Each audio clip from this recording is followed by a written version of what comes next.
Selamat siang, Soho People. Selamat siang. Boleh tes suaranya dulu, Bapak Ibu. Selamat siang, Soho People. Siang. Selamat siang. Selamat siang. Semoga kita semua dan keluarga selalu dalam kondisi sehat ya, Soho People. Terima kasih Soho People yang telah join dalam SGH Webinar Series Health Talk dengan topik Kesehatan Mental Pekerja di Masa Pandemi.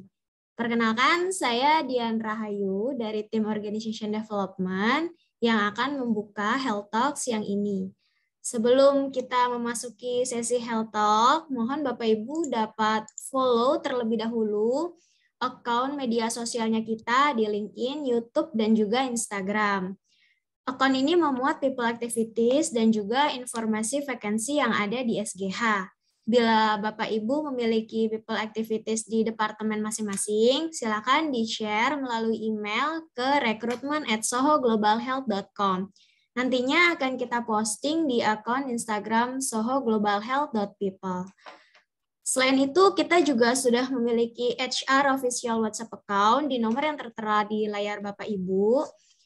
Pastikan Bapak Ibu sudah join ya di salah satu WhatsApp group yang kita bentuk agar Bapak Ibu selalu mendapatkan informasi terkini dari perusahaan dan khususnya mendapatkan informasi terkini dari HR atau Bapak Ibu memiliki pertanyaan nih terkait HR, boleh di-chat ke nomor yang tertera agar Bapak Ibu bisa mendapatkan jawaban dari PIC terkait. Nah, webinar ini juga akan kita posting di Instagram sohoglobalhealth.people. Untuk itu boleh Bapak Ibu kita foto bersama dulu. Silakan aktifkan kamera Bapak Ibu.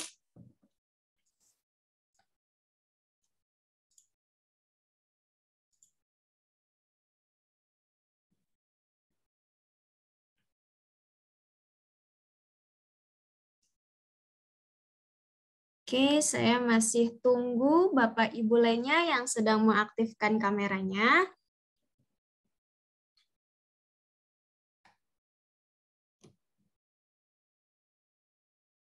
Oke, saya capture dulu ya. 1, 2, 3. Oke, sebentar. Sekali lagi ya.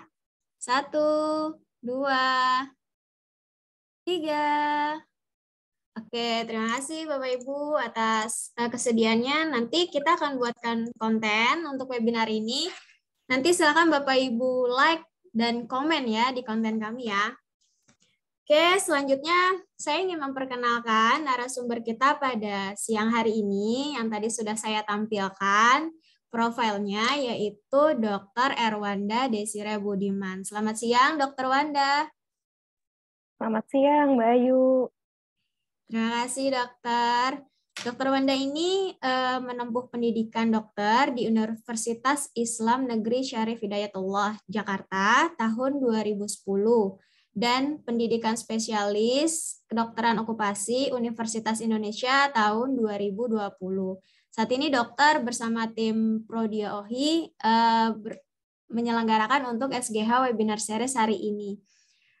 Oke, selanjutnya saya tanpa memperlama waktu lagi, saya ingin mempersilakan Dokter Wanda untuk memaparkan materinya. Silakan, Dokter. Baik, terima kasih, Mbak Ayu.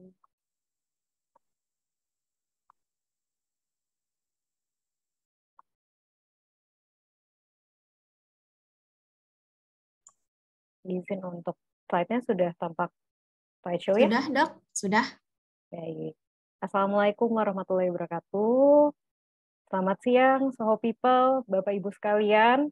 Senang sekali memiliki kesempatan hari ini untuk sedikit berbagi kepada Soho People yang hadir pada ruangan Zoom hari ini. Sebelum saya memulai, webinar ini dimasukkan untuk menjadi gambaran umum mengenai kesehatan mental pekerja yang memang menantang selama masa pandemi dan mungkin beberapa hal yang di dalamnya dapat diterapkan pada kasus-kasus tertentu, baik Bapak Ibu yang hadir saat ini ataupun pada rekan-rekan kerja.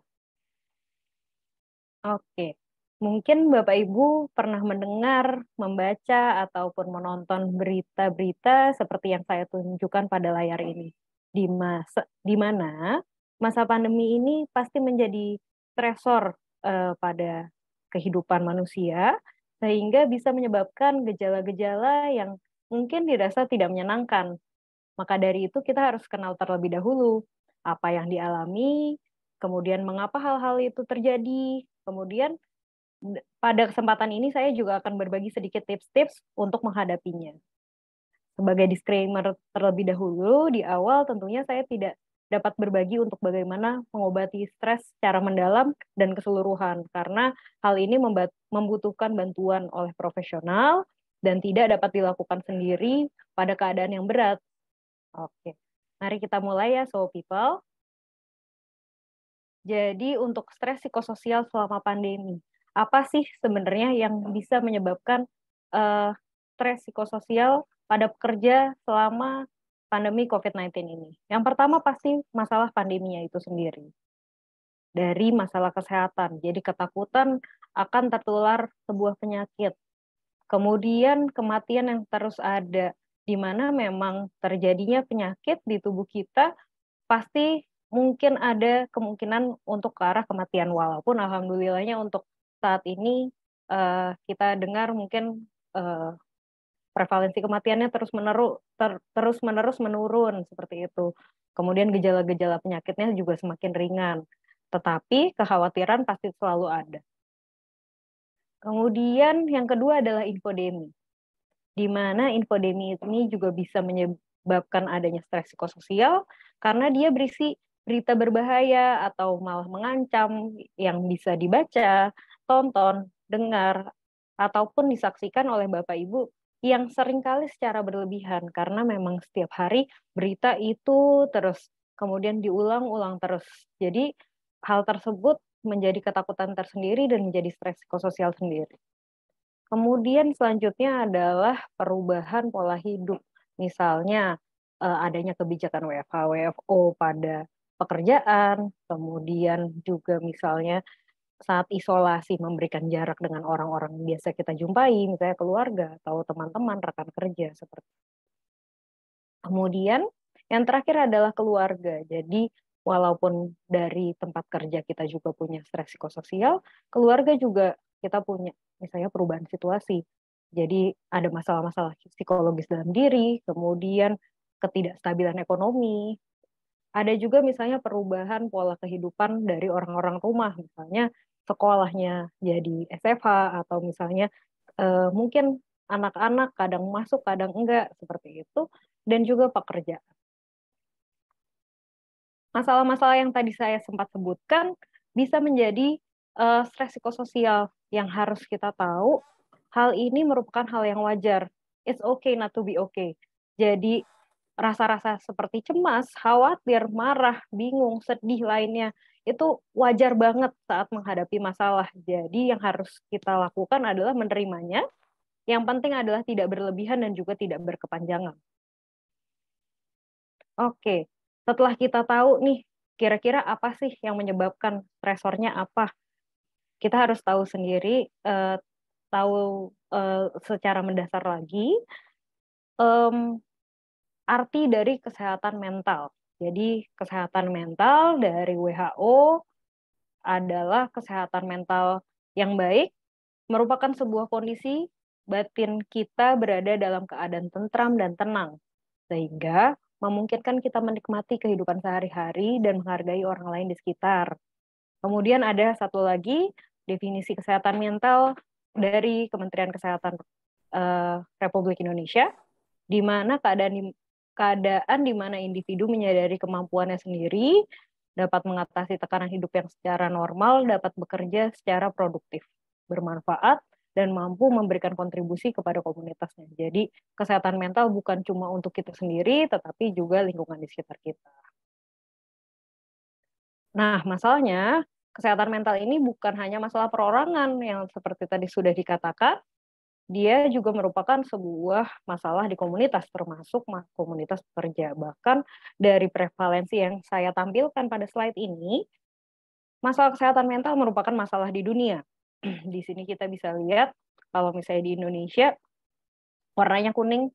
Kalau misalnya untuk di sini kuning berarti di Indonesia untuk prevalensi depresi, gangguan depresi di Indonesia cukup tinggi, 22,1 sampai 25,4% terjadi pada penduduk Indonesia. Sementara itu untuk gangguan cemas lebih sedikit ya jumlahnya, karena ini di hijau yang ini kategorinya, jadi 19,1 sampai 21,2%. Ini yang tercatat. Kita belum tahu gangguan-gangguan kesehatan mental lainnya ataupun depresi dan gangguan cemas yang sebenarnya tidak tercatat. Jadi kurang lebih ini seperti fenomena gunung es, di mana mental illness itu hanya yang tercatat biasanya adalah yang stres, gangguan cemas, depresi, seperti itu. Tapi kita belum tahu nih, padahal untuk yang mempengaruhi pekerjaan itu banyak. Jadi bisa mengurangi produktivitas kerja, terus habis itu budaya perusahaan juga jadi menurun, engagement ke pekerjaan juga menjadi melemah, bahkan menjadi malas masuk kerja atau malah justru masuk kerja tetapi tidak ada minat untuk melakukan kegiatan-kegiatan yang produktif di tempat kerja. Kemudian kita setelah mengetahui secara garis besar bagaimana stres itu, kita harus tahu juga ke dalam, di mana stres itu merupakan proses di otak. Jadi apabila kita menerima stresor, masalah-masalah yang tadi dihadapi dan juga bisa didengar, dilihat, dialami. Nah, stresor ini setelah ditangkap dia akan menyebabkan otak mengeluarkan hormon stres atau kortisol, di mana kortisol ini menyebabkan berbagai efek pada berbagai organ tubuh. Itu bisa disebutkan sebagai reaksi psikosomatis. Ini mungkin kita semua pernah mengalaminya ya Bapak Ibu ya. Jadi kalau misalnya reaksi psikosomatis, jadi misalnya kita sedang ada, misalnya saya mau health talk di depan Bapak Ibu, saya terasa ingin buang air kecil sesaat sebelum saya berbicara di depan Soho People. Ini merupakan salah satu reaksi psikosomatis yang ringan. Jadi nggak masalah, yang pasti ya harusnya harus diterima karena itu seperti yang tadi sudah dikatakan, it's okay not to be okay. Oke, kita lanjut ya. Jadi kita masuk lagi ke yang lebih dalam, di mana kalau misalnya tadi adalah hal-hal yang mengganggu kesehatan secara umum, jadi sifatnya mungkin sifat lebih ke arah akut, ini masuk lagi ke gangguan jiwa, di mana kalau misalnya gangguan jiwa sifatnya lebih lama, durasinya lebih lama, dan juga mungkin akan sulit adaptasinya. Jadi harus diobati oleh profesional. Jadi beberapa penyebab gangguan jiwa ini biasanya sifatnya multifaktorial, tidak hanya disebabkan oleh satu hal saja, tetapi mungkin memang ada satu momentum atau satu hal yang menjadi penyebab dominannya.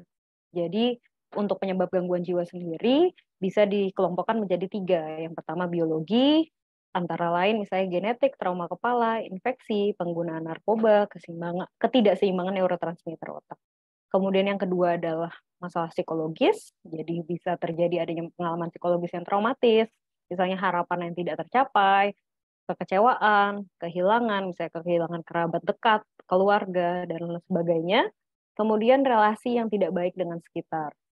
Kemudian yang terakhir adalah masalah dari sosial, jadi dari eksternal. Contohnya adalah kehidupan sosial yang menjadi stresor, misalnya ada PHK, penurunan penghasilan, kemudian beban kerja yang terlalu berat, kemudian ternyata dari rumah pun juga bisa, misalnya pola asuh orang tua, kemudian dari sekitar seperti nilai, norma, agama, budaya, dan juga lingkungan sosial sehari-hari. Jadi untuk penyebab stres selama pandemi ini sebenarnya banyak banget, bisa dari luar diri kita ataupun dari dalam diri kita. Dari dalam kita mungkin kita berasa jenuh bosan pandemi kapan berakhir, pakai masker mulu, nggak bisa kemana-mana. Jadinya kita kerasa marah sama keadaan sendiri, tapi nggak tahu marahnya kenapa. Kemudian kita juga jadi mungkin malas kerja, khawatir berlebihan. Misalnya ketemu orang ada batuk sedikit di jalan, kita juga takut. Terus kita juga nggak tahu kapan pandemi akan berakhir. Kemudian kita juga takut tertinggal informasi atau berita. Dan juga misalnya produktivitas kita berkurang, kita juga ada ketakutan di masa depan misalnya ke arah pemutusan hubungan kerja ataupun pemotongan gaji. Kemudian untuk dari eksternal, jadi dari luar diri, bisa macam-macam juga ya. Misalnya berita-berita penambah cemas, ada hoax-nya juga banyak, macam-macam dari misalnya WhatsApp beredar ataupun di sosial media lainnya. Kemudian kebutuhan sehari-hari dan juga APD sulit dipenuhi, mungkin ada harganya naik dan sebagai macamnya. Kemudian konflik dengan anggota keluarga, ketidakjelasan masa depan, kemudian ketidakmampuan kita terhadap beradaptasi dengan perubahan-perubahan yang ada pada masa pandemi. Sehingga adanya produktivitas yang terhambat, bisa juga adanya masalah finansial, kemudian kerjasama dan komunikasi tim yang buruk, sulit juga mendapatkan promosi dan juga waktu kerja yang tidak jelas. Sehingga hal-hal ini bisa menyebabkan gangguan-gangguan mental yang paling sering terjadi. Mungkin saya akan menyebutkan 3 yang paling sering terjadi, yaitu stres, gangguan kecemasan, dan depresi. Di mana stres adalah keadaan ketika seseorang mengalami tekanan yang sangat berat, baik secara emosi maupun mental. Kemudian gangguan kecemasan merupakan kondisi psikologis ketika seseorang mengalami rasa cemas berlebihan secara konstan dan sulit dikendalikan, sehingga berdampak buruk terhadap kehidupan sehari-hari. Kemudian yang terakhir adalah depresi, di mana adanya gangguan suasana hati yang menyebabkan penderitanya terus-menerus merasa sedih. Perasaan sedih pada depresi juga bisa berlangsung dari berminggu-minggu hingga berbulan-bulan.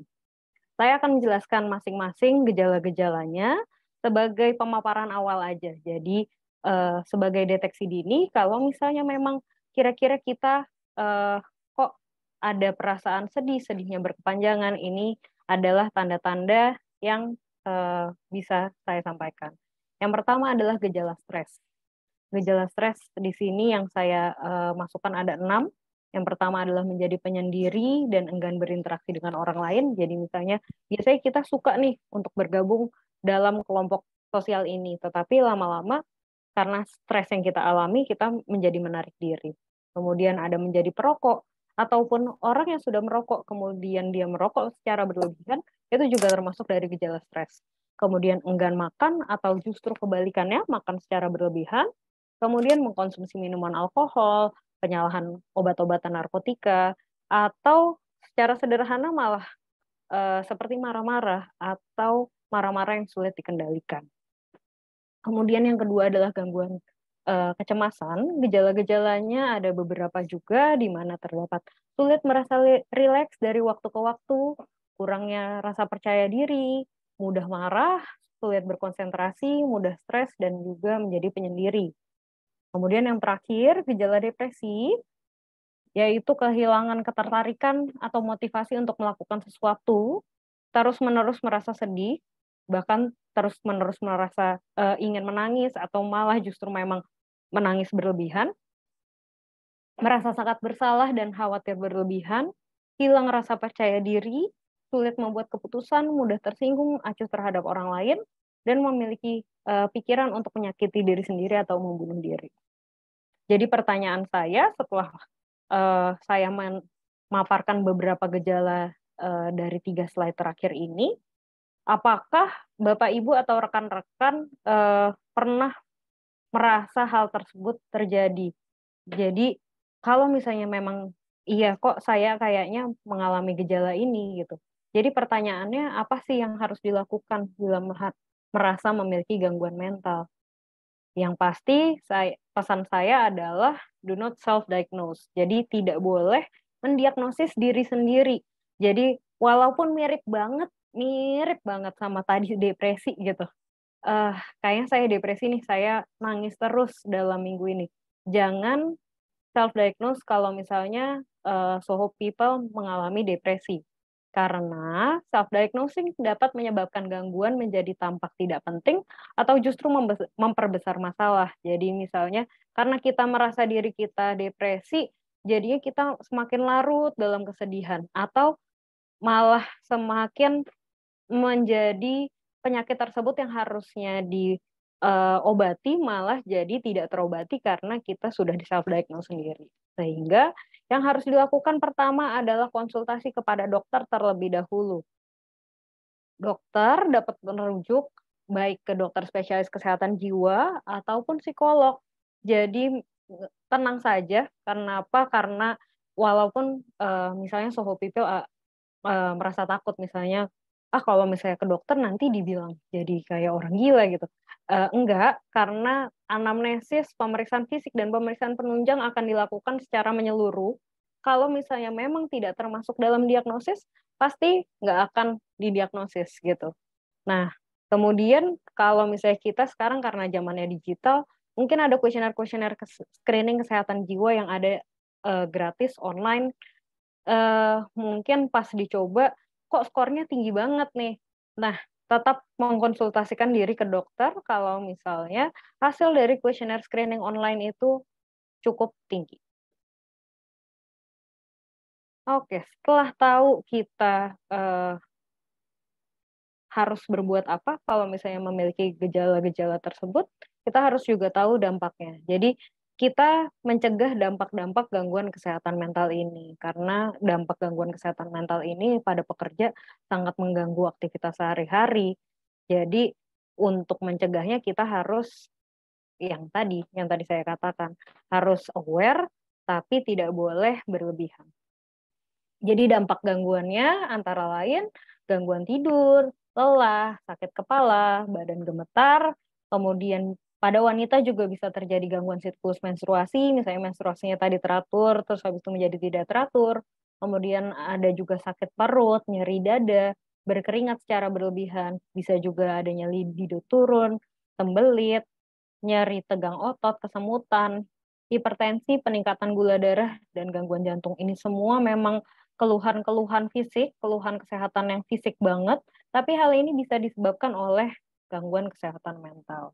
Sehingga salah satu tips yang akan saya berikan untuk hari ini adalah yang pertama, penuhi kebutuhan diri terlebih dahulu untuk menjaga kesehatan mental. Jadi untuk segitiga ini merupakan piramida jadi hierarchy of needs namanya, hierarki kebutuhan dari Maslow. Jadi yang pertama, di mana kita harus memenuhi kebutuhan fisiologi. Kebutuhan fisiologi adalah kebutuhan pada tubuh kita, jadi misalnya makanan, olahraga, pokoknya tubuh kita dijaga supaya sehat secara fisik. Kemudian yang kedua adalah kebutuhan akan keamanan, di mana di sini lebih ke arah emosi. Jadi misalnya stabilitas pekerjaan, stabilitas finansial. Yang ketiga adalah kebutuhan akan sosial, jadi hubungan antara sesama. Jadi untuk ini adalah hubungan baik dengan keluarga dekat harus di-maintain dan juga kerabat-kerabat dekat. Kemudian yang keempat adalah kebutuhan penghargaan.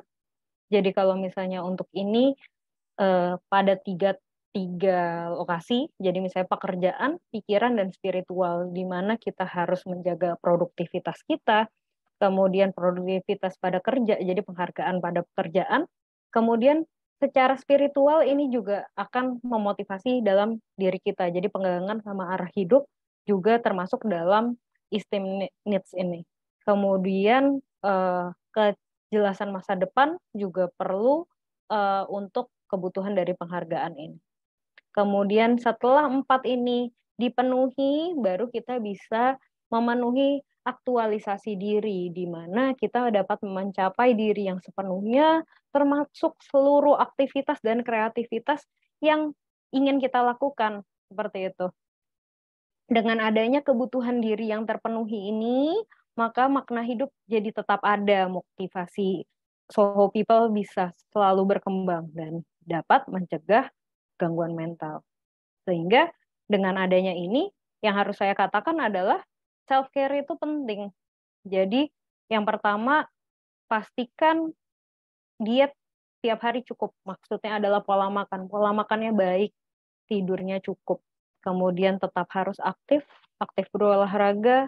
Jadi olahraga juga minimal 150 menit per minggu atau 3-5 kali per minggu. Durasinya 30 menit sampai 45 menit itu cukup. Kemudian juga dapat menikmati waktu senggang dan juga hobi, sehingga dapat meningkatkan motivasi dan juga menjaga keseimbangan hidup. Oke, kita masuk ke sesi terakhir dari pemaparan saya, di mana di sini ada teknik manajemen stres. Teknik manajemen stres ini ada beberapa, jadi mungkin ini ada beberapa analogi-analogi atau perumpamaan yang bisa saya sampaikan, itu terkait untuk teknik manajemen stres. Oke, teknik manajemen stres yang pertama adalah grounding. Oke, saya akan mengajak Soho People yang ada di ruangan Zoom ini untuk membayangkan. Bayangkan Bapak Ibu sedang berada di atas pohon. Kemudian ada badai. Pertanyaannya, apakah Bapak Ibu tetap mau berada di atas pohon tersebut? Karena di atas pohon ada bahaya yang besar. Sehingga kalau misalnya tetap ada di atas pohon, pohonnya bisa tumbang. Atau misalnya bisa tersambar petir karena ada badai. Atau misalnya bisa terjatuh. Jadi jawabannya adalah kita perlu grounding, kembali ke tanah sesegera mungkin. Ini merupakan perumpamaan apabila kita sedang mengalami stres. Jadi grounding ini merupakan cara kita untuk menghidupi dunia sekitar pada saat kita mengalami masalah. Kita bisa fokus pada kegiatan kita, dan yang penting adalah mengetahui perasaan dan pikiran kita masing-masing. Jadi yang pertama adalah kalau misalnya kita mengalami masalah, kita harus tenang terlebih dahulu. Rasakan tubuh kita terlebih dahulu, atur pernafasan, kosongkan paru-paru, jadi buang nafas sekuat-kuatnya, terus hirup udara seperlahan mungkin. Kita juga jangan lupa tekan kaki ke lantai, karena kita harus sadar kalau misalnya kita itu sedang menjejakkan kaki di bumi ini. Baru perlahan rentakkan tangan, ataupun kepalkan kedua tangan. Nah, setelah kita mengatur nafas seperti itu, langkah berikutnya adalah berfokus kembali pada sekitar kita, di mana kita memperhatikan di mana saat ini kita berada. Misalnya saat ini saya berada di dalam ruang yang ada meja, ada kursi. Kita coba lihat 5 benda yang ada di sekitar kita. Ada pulpen. Kemudian kita juga mencoba untuk mendengar 3 atau 4 benda yang sedang berbunyi di sekitar kita. Misalnya di dalam ruangan saya ini ada AC, suara AC seperti itu, atau ada suara orang berjalan di luar ruangan. Dihirup juga udara, coba cium bau yang ada, apakah misalnya ada Bapak Ibu yang sedang di luar, misalnya bisa mencium udara bagian luar, seperti itu, atau misalnya saat sedang hujan bisa mencium bau hujan. Rasakan tempat dan kegiatan Bapak Ibu yang saat ini sedang dialami. Jadi, pikiran dan perasaan berat yang muncul, dan rasakan juga dunia di sekitar Bapak Ibu, yang bisa Bapak Ibu lihat, dengar, sentuh, kecap, dan cium. Intinya, cara-cara tadi itu bukan membuat badai emosi menghilang, tetapi menjaga Bapak Ibu tetap aman hingga badai tersebut reda. Jadi, yang harus kita ketahui, beberapa badai memang berlangsung lama, tetapi beberapa badai juga cepat berlalu. Jadi, maksudnya untuk tidak untuk melepaskan pikiran dan tidak untuk melepaskan perasaan yang berat, hanya untuk menyadari kalau misalnya kita memang sedang mengalami perasaan yang berat, tetapi kita harus aware dengan keadaan sekitar kita. Kemudian langkah berikutnya adalah melepaskan diri. Kita harus merasakan bahwa pikiran atau perasaan yang tadi si badai tadi sudah memancing diri sendiri, kemudian kita rasakan dan sadari bahwa perhatian kita ini teralih karena pikiran atau perasaan atau masalah yang sulit dan rasakan dengan cermat. Karena kita merasakan, kita bisa menamai masalah itu. Misalnya, ini tuh perasaannya sulit banget, ini tuh saya ngebuat marah banget, saking marahnya saya terasa sesek di dada. Atau ini merupakan perasaan sulit tentang masa lalu, misalnya sulit move on dari masalah-masa lalu, atau malah justru takut akan masa depan. Jadi dengan kita menamai itu, kita makin aware masalah apa sih yang sedang ada di depan kita. Baru kita fokus kembali pada apa yang sedang dikerjakan dan perhatikan penuh orang-orang yang ada di sekitar dan kegiatan yang sedang dilakukan. Yang pasti respon kita setelah kita melepaskan diri ini adalah bertindak sesuai nilai, di mana nilai-nilai ini adalah sesuatu yang ingin kita capai. Kita ingin menjadi orang seperti apa. Sebenarnya bukan cita-cita, beda dengan cita-cita. Kalau misalnya cita-cita, misalnya, oh saya ingin menjadi kaya. Bukan yang itu. Nilai itu misalnya adalah sesuatu yang dipegang teguh sama kita untuk di dalam hidup ini. Jadi nilai apa sih yang paling penting? Misalnya saya mau jadi orang yang selalu peduli. Saya mau menjadi orang yang selalu membantu orang lain. Menjadi orang yang berani.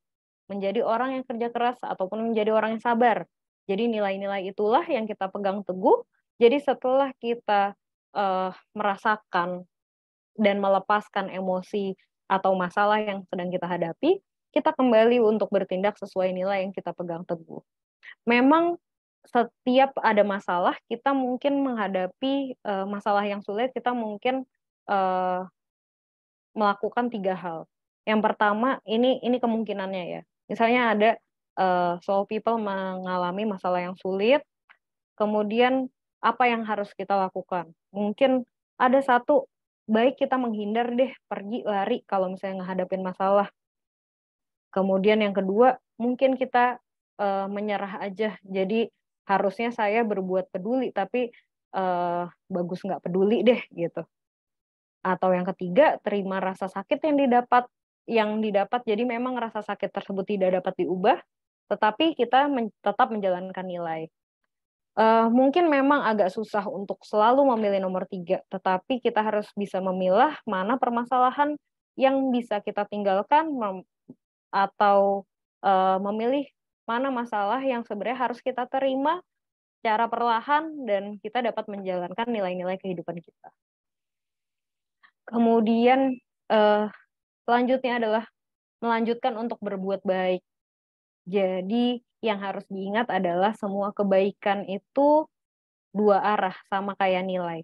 Jadi kalau misalnya kita berbuat baik kepada orang lain, setelah kita melepaskan diri, melepaskan pikiran, melepaskan permasalahan, kita berbuat baik kepada orang lain, kita juga akan timbal balik kepada diri sendiri. Jadi pertama kita berbuat baik kepada diri sendiri dulu. Jadi ucapkan kata-kata yang baik kepada diri, kemudian dari energi yang kita dapatkan kepada diri sendiri, kita bisa menolong orang lain. Dan ternyata saat kita menolong orang lain lagi, kita dapat motivasi lebih lagi untuk berbuat baik kepada orang yang lainnya juga. Oke, yang terakhir adalah memberikan ruang. Memberikan ruang ini kita akan mempelajari analogi satu lagi. Jadi misalnya untuk mempelajari keterampilan ini, analoginya adalah langit untuk memberi ruang. Jadi langit itu kan sebenarnya cuaca bermacam-macam ya. Jadi cuacanya kadang-kadang buruk, kadang-kadang cuacanya cerah. Tapi seburuk apapun cuaca itu, mau ada petir, mau ada badai, segala macam, tetap ada ruang di langit untuk cuaca itu. Dan langit nggak pernah tersakiti ataupun dirugikan oleh cuaca. Baik itu cuacanya sangat panas, sangat dingin, dan sebagainya. Dan cepat atau lambat, cuaca juga berubah. Itu adalah analogi terhadap emosi kita, perasaan kita. Di mana perasaan kita itu kayak cuaca. Kadang-kadang di atas banget, kadang-kadang di bawah banget. Pokoknya selalu berubah. Nah, Dari sini kita bisa belajar untuk menjadi langit, di mana kita dapat memberi ruang untuk cuaca buruk, pikiran dan perasaan sulit kita tanpa tersakiti. Terakhir dari saya, ini saya mengutip dari Google aja. Bagi saya, kesehatan bukan hanya sekedar olahraga dan juga pola makan, tetapi juga merupakan sudut pandang dan sikap mental yang kita miliki terhadap diri sendiri. Sehingga jangan lupa untuk menjaga kesehatan, tetapi juga kesehatan mental kita. Baik, terima kasih. Terima kasih Dokter Wanda atas pemaparan materinya nih. Sangat jelas dokter dan mudah dipahami. Terima kasih dokter. Selanjutnya kita akan memasuki sesi tanya jawab. Sebelumnya Mbak Soho People ada yang ingin bertanya langsung? Boleh silakan raise hand.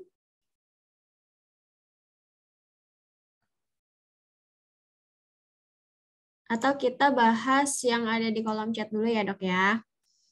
Pertanyaannya dari Ibu Roswita. Selamat siang dok, tadi dokter ada sounding mengenai selama tidak didiagnosis gila. Ya maka bukan gila. Pertanyaannya apakah anxiety disorder adalah termasuk gila?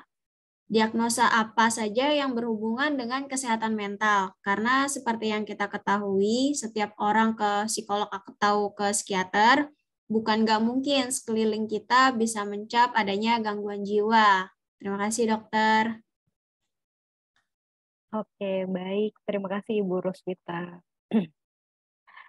Oke. Ini merupakan salah satu masalah juga ya, kalau misalnya mengenai kesehatan mental, mungkin stigmanya masih ada banget, baik di, sepertinya sih di seluruh dunia. Kalau misalnya kalimat, sebentar, saya agak pusing juga sama kalimat. Intinya yang tadi saya katakan adalah, misalnya ada orang yang takut ke dokter, psikiater ataupun psikolog, mungkin sekeliling bisa mencap ada gangguan jiwa yang artinya gila. Oke, memang itu memang masalah sosial, tetapi ini sebenarnya sudah sudah bukan merupakan sebuah hal yang dicap lagi. Jadi seperti ini. Biasanya kalau misalnya untuk gangguan jiwa, itu memang ada sangat beragam. Dari yang paling rendah misalnya seperti fobia atau kita ketakutan yang berlebihan, itu juga sudah termasuk ke dalam masalah gangguan jiwa. Sampai ke arah yang seperti skizofrenia atau misalnya gangguan psikosis, misalnya ada halusinasi, waham, itu juga sebuah gangguan jiwa. Tetapi ini sudah tidak pernah disebut lagi sebagai gangguan yang gila, jadi memang sebagai gangguan jiwa saja gitu. Tetapi dalam artian anxiety disorder ini bukan termasuk gila. Jadi memang anxiety disorder ini termasuk gangguan jiwa, tetapi tidak selalu anxiety disorder itu perlu ditata laksana obat. Intinya sih itu. Jadi kalau misalnya dibilang gila itu cuma terms-nya masyarakat, karena saat ini untuk dari segi medis kita tidak pernah lagi mengklasifikasikan gila, hanya mengklasifikasikan gangguan mental saja. Tetapi anxiety disorder memang tetap termasuk adanya gangguan jiwa gitu. Seperti yang tadi saya katakan, gangguan jiwa itu spektrumnya sangat luas. Jadi dari sekedar gangguan mood misalnya, atau misalnya seperti fobia, ketakutan, seperti itu sudah bisa termasuk dalam gangguan kejiwaan gitu. Jadi sebenarnya menurut saya sih stigmanya ya yang perlu diperbaiki gitu. Tetapi intinya sih seperti ini. Kalau misalnya ke psikolog ataupun ke psikiater, karena kita juga ada etiknya, sebenarnya tidak perlu takut dan tidak perlu malu untuk memeriksakan diri, karena sebenarnya kerahasiaan pasien pasti akan dijamin. Jadi tidak perlu takut untuk diri sendiri, misalnya ke psikiater, dan keliling harusnya sebenarnya nggak bisa juga mengcap karena misalnya biasanya sih keliling juga kurang tahu gitu. Kurang lebih sih seperti itu, Ibu Roswita. Ya, apakah ada tanggapan dari Bu Roswita? Boleh silakan open mic, Bu. Enggak, thank you. Udah cukup clear sih, Dok. Ada yang mau ditambah pertanyaannya, Bu Roswita? Dari saya udah sih. Terima kasih. Oke, baik. Terima kasih. Terima kasih, Bu Roswita. Selanjutnya, pertanyaan kedua, Dok, dari Ibu Desti. Izin bertanya, jika sering mengalami panic attack nih, Dok, Oke. apakah termasuk ke dalam gangguan kesehatan mental? Terima kasih, Dokter. Oke, baik. Panic attack. Panic attack itu sebenarnya ada beberapa macam ya. Yang paling sering kita dengar mungkin PTSD. Mungkin Bapak Ibu pernah dengar post traumatic disorder. Gangguan panik. Jadi gangguan panik. Jadi kalau misalnya untuk panic attack ini termasuk juga dalam gangguan kesehatan mental. Tetapi yang perlu kita ketahui adalah panic attack ada yang bisa kita atasi sendiri, bisa juga yang tidak bisa kita atasi sendiri. Karena kalau misalnya ternyata panic attack-nya sampai menyebabkan misalnya sesak atau misalnya penurunan kesadaran, pemicu orang kan biasanya untuk panic attack berbeda-beda ya. Jadi biasanya juga responnya juga berbeda-beda. Saat kita masih bisa mengembalikan rasa panik itu dan menyadari kalau misalnya ternyata panic attack itu tuh bukan suatu hal yang membahayakan bagi diri sendiri. Karena biasanya kalau misalnya panic attack terjadi, sebenarnya pemicunya bukan sesuatu hal yang berbahaya, tetapi misalnya sesuatu yang kita takuti atau pengalaman-pengalaman sebelumnya yang kita takuti. Saat kita menyadari hal tersebut tidak berbahaya dan kita bisa mengembalikan kesadaran kita, itu mungkin saja tidak perlu adanya pengobatan. Pengobatan di sini dalam artian bukan obat yang diminum, tetapi psikoterapi. Psikoterapi ini adalah sesuatu terapi baik dari psikolog maupun psikiater yang bisa membantu kita untuk merunut pola pikir seseorang. Misalnya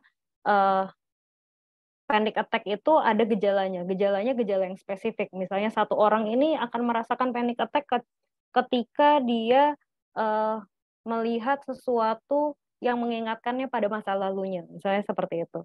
Nah, saat itu psikoterapi akan merunutkan kembali, apakah merunutkan pola pikir. Jadi, apakah hal itu memang menyebabkan suatu hal yang buruk gitu. Jadi kalau misalnya seseorang sudah sadar, enggak kok ini sebenarnya nggak buruk dan kita memang bisa kembali, itu sebenarnya nggak masalah gitu, Mbak Ayu. Jadi tetapi kalau misalnya kita nggak bisa nih, sudah berkali-kali panic attack-nya muncul terus, saya sesak atau saya malah jadi tidak produktif karena panic attack, itu sangat disarankan untuk mengkonsultasikan diri ya, baik misalnya ke psikolog ataupun ke dokter umum pun nggak masalah, ataupun malah justru misalnya ada kesempatan untuk ke dokter kesehatan jiwa juga boleh-boleh aja gitu. Jadi tetap termasuk dalam gangguan kesehatan mental, tetapi bukan berarti sesuatu harus minum obat seperti itu. Terima kasih, Dokter. Ada tanggapan dari Ibu Desti? Silakan, Bu Desti.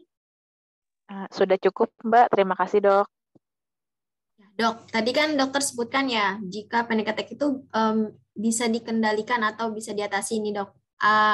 Ada tips nggak atau cara dari dokter nih bagaimana mengatasi di saat kita terserang panik itu, Dok?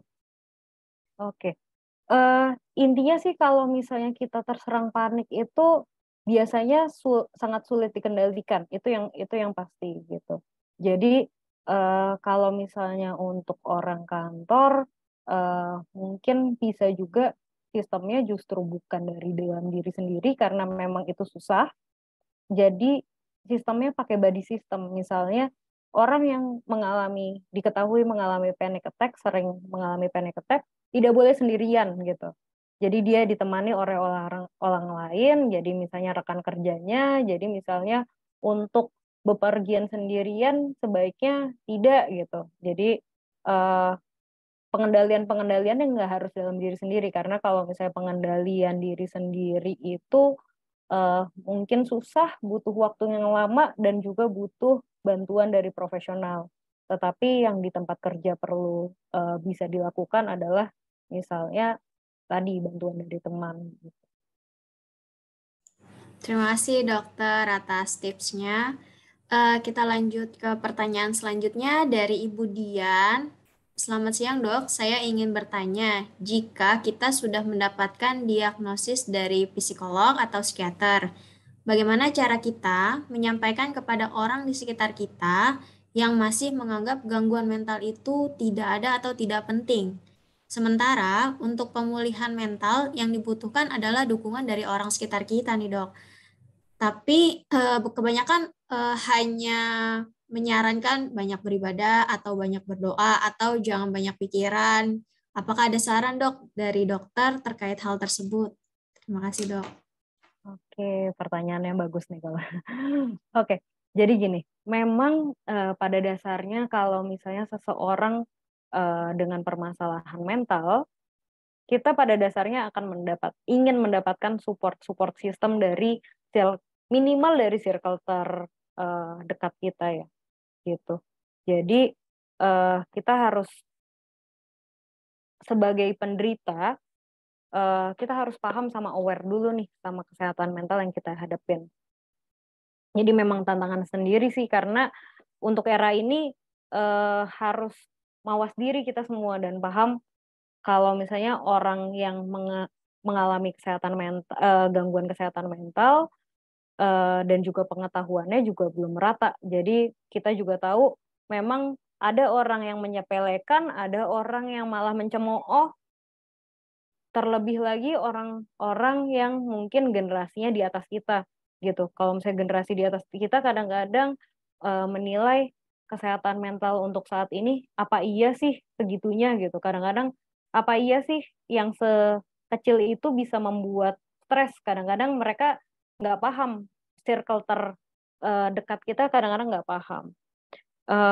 Yang penting sih sebenarnya gini, kalau misalnya itu terjadi pada keluarga yang paling dekat dan ternyata ada diagnosis dari psikolog atau psikiater, itu boleh aja sekali atau 2 kali diajak ke psikolog atau psikiater yang mendiagnosis. Jadi mereka juga bisa menjelaskan. Jadi kalau misalnya kita nggak bisa menjelaskan, kita kembalikan lagi ke profesional. Kita tanya ke dokter, ya dok, boleh nggak dok tolong menjelaskan ini kepada orang tua saya, misalnya orang tua saya merasa kalau misalnya di rumah saya malah jadi nggak dapat dukungan gitu. Itu bisa, itu satu. Yang kedua, yang pasti sih jangan dipendam sendiri, karena kita secara perlahan kita harus sounding, di mana kalau misalnya kita sudah didiagnosis, itu memang diterima dan kita juga fight untuk penyembuhan, karena bukan berarti kita udah didiagnosis itu dan kita jadi langsung selamanya, enggak juga ya. Kita selamanya langsung ada gangguan, enggak juga, karena bahkan penyakit gangguan kesehatan mental yang menetap pun itu bisa terkontrol. Jadi bukan berarti kita akan langsung dicap sakit selamanya, bukan, tetapi itu bisa terkontrol dan bahkan ada beberapa yang bisa sembuh gitu. Tapi memang itu beragam tergantung gangguan mental yang ada. Jadi yang mungkin bisa saya sampaikan adalah yang pertama tadi sounding secara perlahan. Yang kedua adalah minta bantuan lagi ke profesional untuk menjelaskan, karena mungkin mereka lebih punya penjelasan yang baik, sehingga penjelasannya itu bisa disampaikan dan dipahami oleh orang-orang sekitar yang tadi mungkin orang sekitar masih denial kalau misalnya ada anggota keluarganya yang didiagnosis mengalami gangguan mental. Terima kasih dokter atas penjelasannya. Ada tanggapan dari Mbak Dian? Sudah cukup, terima kasih dokter. Baik, terima kasih. Baik, kita lanjut ke pertanyaan berikutnya dari Pak Lukman. Selamat siang dok, apakah orang-orang yang sering merapihkan benda-benda secara lurus atau simetris tanpa kemiringan masuk ke dalam OCD, Obsessive Compulsive Disorder? Dan apakah hal seperti ini ada impact atau bahayanya dok? Oke, baik. Mengenai obsessive compulsive disorder itu sebenarnya sebuah gangguan. Jadi kalau misalnya kita mendiagnosis tanya jawab seperti ini aja, sebenarnya saya nggak bisa mendiagnosis apakah itu sebuah gangguan atau enggak. Tapi yang kita tahu, kalau misalnya memang ada ciri-ciri seperti sukanya yang rapih atau misalnya yang bagus, yang teratur semuanya seperti itu merupakan sebuah ciri kepribadian. Itu yang yang pertama dulu. Ciri kepribadian itu bukan merupakan gangguan. Jadi hampir setiap orang memiliki ciri kepribadian. Bisa obsesif kompulsif, bisa misalnya kita perfeksionis, itu ada beberapa ciri kepribadian kalau misalnya dari sudut pandang kejiwaan.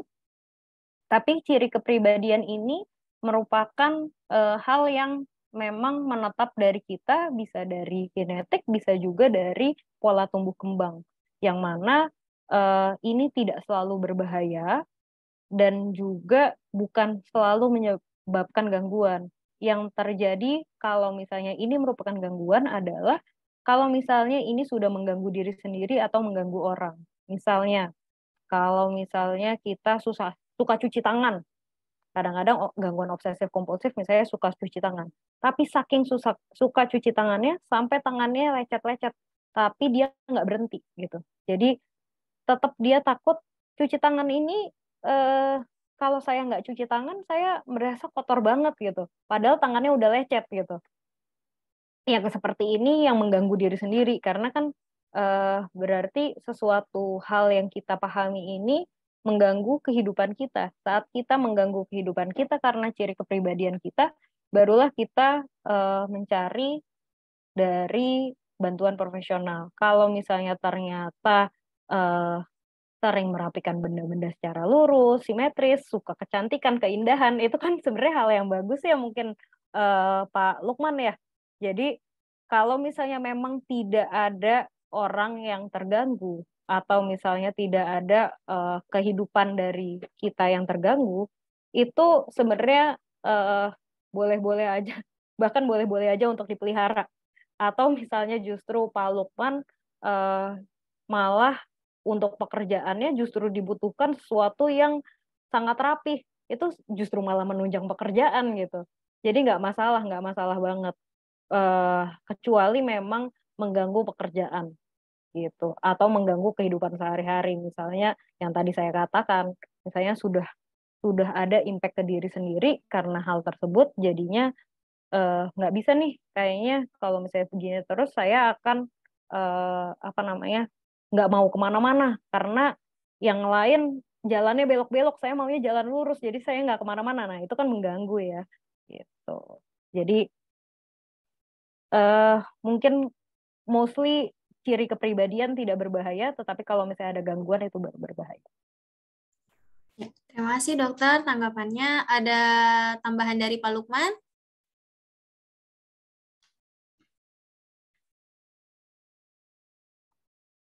Oke, kita lanjut pertanyaan selanjutnya ya dok, dari Ibu Ingrid. Siang dok, mohon bantuan infonya bagaimana cara penentuan yang tepat sebagai tolak ukur bahwa seseorang butuh ke psikolog atau tidak. Apakah bisa dilakukan secara mandiri atau harus melalui tenaga ahli dok? Baik, terima kasih Ibu Ingrid pertanyaannya. Jadi kalau misalnya untuk butuh ke psikolog atau ke psikiater atau tidak, sebetulnya paling mendasar adalah kalau sudah mempengaruhi kualitas hidup masing-masing. Kalau misalnya kita tidak bisa beradaptasi, misalnya ada sebuah masalah, kita tidak dapat beradaptasi dengan masalah tersebut, dan itu sudah berlarut-larut, kalau misalnya dari saya bisa merekomendasikan untuk mencari bantuan profesional. Tetapi kalau misalnya ini tetap tergantung masalahnya juga ya, karena nggak harus menunggu lama dulu. Misalnya ada juga yang harus segera menemui psikolog ataupun psikiater. Misalnya ada orang yang merasa sedih terus-menerus, terus ada keinginan untuk bunuh diri, ataupun muncul halusinasi. Misalnya nggak ada apa-apa di dalam ruangan, tiba-tiba ada yang membisikkan sesuatu, ataupun misalnya nggak ada apa-apa di ruangan, tetapi ternyata melihat bayangan sesuatu atau merasa seperti sedang dijahatin orang seperti itu memang sangat disarankan untuk ke dokter ataupun psikolog. Tetapi kalau misalnya yang lain, rata-rata sih sebenarnya nggak terlalu darurat ya, bergantung dari penilaian kita sendiri ataupun juga penilaian orang sekitar. Misalnya kalau penilaian diri sendiri, misalnya kita biasanya masih bisa untuk menghandle beban kerja ini untuk di pekerjaan seperti biasa, tetapi saat ini kita sangat sulit, bahkan tidak selesai, bahkan misalnya kita sampai kena teguran dari atasan, misalnya seperti itu. Berarti mungkin ada yang salah nih sama adaptasi diri kita terhadap lingkungan sekitar ataupun adaptasi terhadap masalah yang kita temui. Nah, atau misalnya dari penilaian orang-orang lain, misalnya biasanya ceria, tapi kenapa sebulan ini muram, tapi benar-benar nggak pernah bisa untuk ceria sama sekali gitu, malah cenderung sering menangis yang seperti tadi sudah disebutkan. Itu bisa-bisa saja kalau misalnya memang mengganggu kualitas hidup, itu sebaiknya memang butuh bantuan ahli.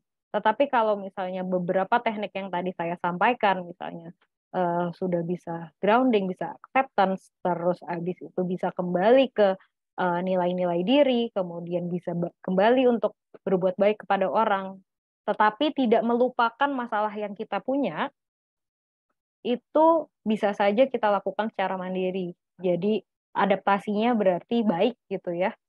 Tapi kalau misalnya memang kita gagal adaptasi, kemudian secara berkepanjangan, itu menurut saya sih butuh bantuan ahli. Ya, terima kasih Dokter Wanda. Ada tambahan atau tanggapan dari Bu Ingrid? Silakan Bu.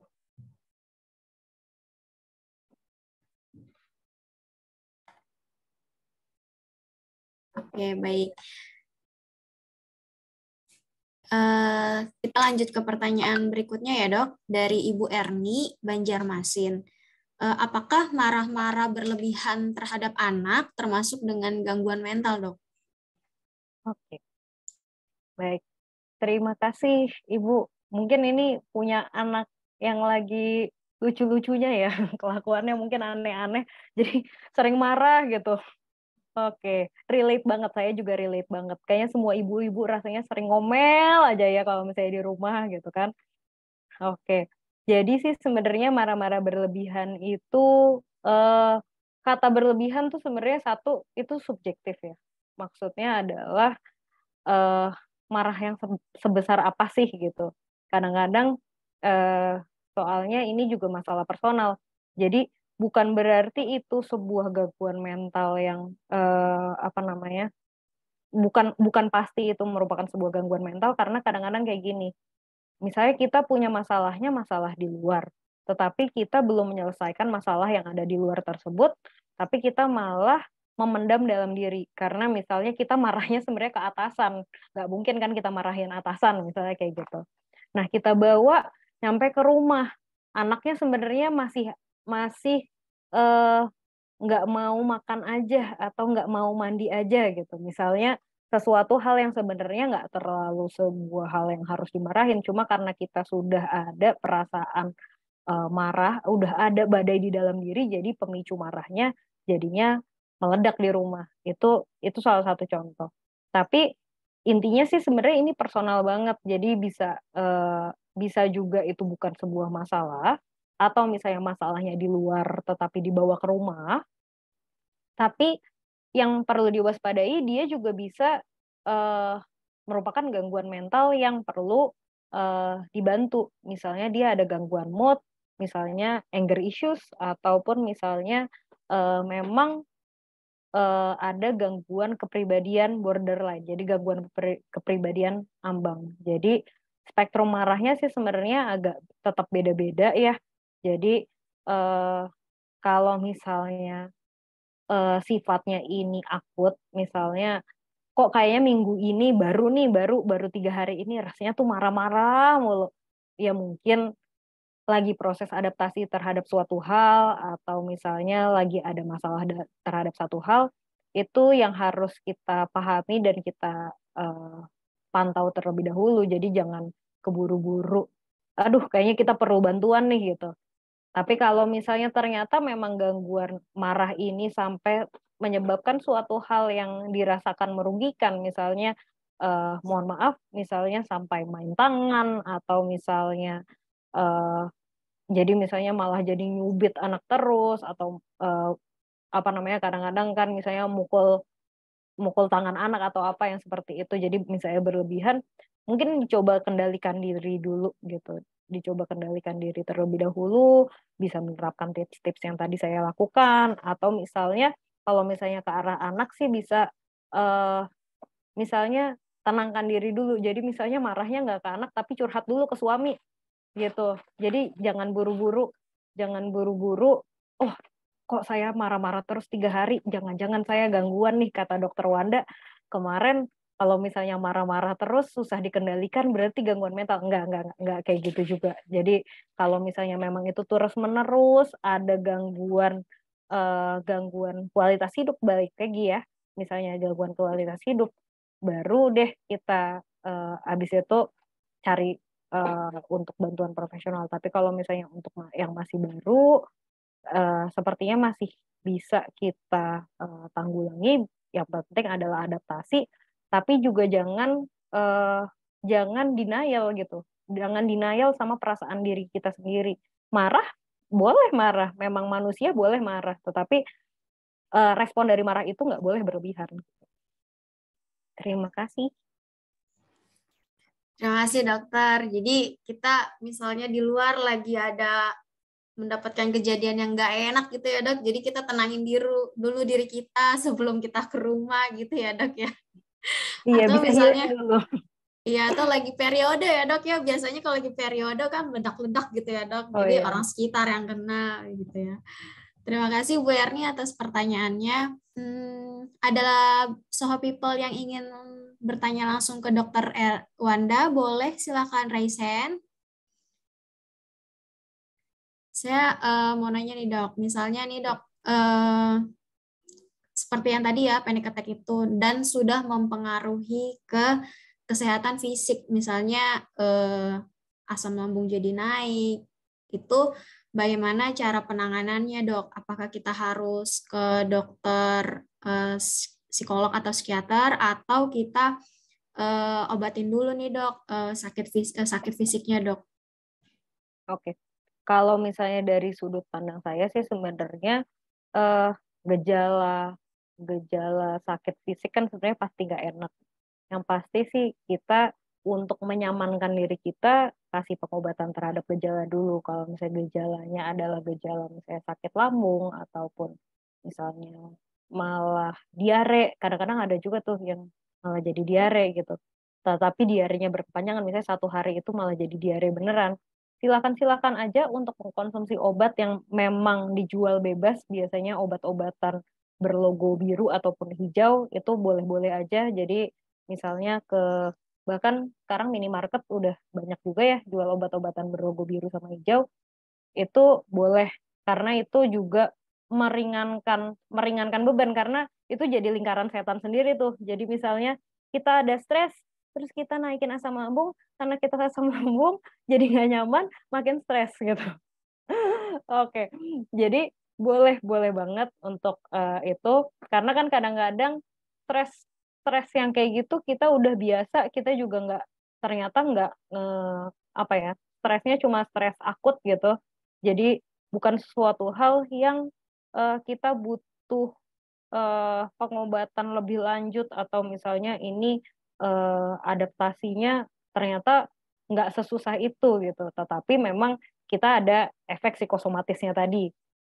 Jadi kalau misalnya menurut saya, kalau misalnya untuk pengobatan simptomatik atau misalnya pengobatan terhadap gejala, dipersilahkan untuk obat-obat yang memang tergolong aman. Tapi kalau misalnya obat-obatan yang untuk lain-lainnya, misalnya yang logo merah seperti itu tetap balik ke saran dokter. Tetapi kalau misalnya untuk apakah harus langsung ke psikolog, ya balik lagi sejauh apa sih permasalahan ini, atau misalnya saat lagi mau presentasi di kantor, lagi mau rapat gitu, sebenarnya kan setelah rapat kita udah perbaikan lagi ya. Kalau misalnya kayak gitu kan berarti stresnya akut aja, dan sebenarnya kita bisa beradaptasi dan menanggulangi itu. Kalau misalnya itu ya sebenarnya bukan hal yang perlu mengkhawatirkan, tapi kalau misalnya ternyata ini sudah berkepanjangan, ternyata stres yang kecil aja malah jadi bawaan yang jadi nggak produktif, hal tersebut yang harus kita waspadai. Terima kasih dokter atas penjelasannya. Baik, sepertinya udah nggak ada yang bertanya lagi dok. Udah jelas dengan penjelasannya dokter. Ada pesan terakhir dari dokter yang ingin disampaikan sebelum kita tutup webinarnya dok? Oke, baik. Jadi seperti yang tadi sudah sempat dijelaskan juga pada materi, yang pasti satu adalah harus acceptance dulu kalau misalnya kita memang mengalami masalah. Yang kedua, kalau misalnya punya masalah dan punya gejala-gejala yang tadi sempat disebutkan, boleh aware, sangat boleh aware terhadap kesehatan mental, tetapi tidak boleh self-diagnose. Jadi jangan sampai kita mencap diri kita mengalami gangguan, padahal sebenarnya enggak, karena itu merupakan hal yang buruk, malah memperparah keadaan dalam diri kita. Dan jangan takut untuk mencari bantuan kalau misalnya dirasakan kemampuan adaptasi kita memang kurang, karena siapa sih yang nggak butuh orang lain di dunia ini. Oke, jangan lupa untuk tetap menjaga kesehatan baik jiwa maupun fisik. Jadi tetap harus makan dengan pola makan yang baik, kemudian olahraga yang baik, dan juga tidur yang cukup. Terima kasih dokter atas tips-tipsnya nih dok, yang tentunya sangat bermanfaat untuk kami semua di SGH gitu ya dok. Saya ingin mengucapkan terima kasih kepada Dr. Wanda yang sudah sharing ilmunya, knowledge-nya, segala macam, tips-tipsnya untuk kita semua Soho People, yang pastinya akan bermanfaat sekali bagi kami dok, di tengah masih pandemi ini ya dok ya. Dan saya juga ingin mengucapkan terima kasih kepada Ibu Mary dari Prodia OHI atas penyelenggaraan webinarnya. Saya juga mengucapkan terima kasih kepada Soho People yang sudah join pada siang hari ini di webinar kita. Dan nantikan jadwal SGH webinar seri selanjutnya. Selamat siang, sampai jumpa kembali, dan salam sehat selalu untuk kita semua. Terima kasih. Terima kasih. Selamat siang. Terima kasih, siang. Terima kasih, dokter. Terima kasih, Mbak Dian. Terima kasih. Terima kasih, Bapak Ibu Terima kasih, semua. Pak. Sore. Selamat sore. Izin saya akhiri sesi webinarnya ya.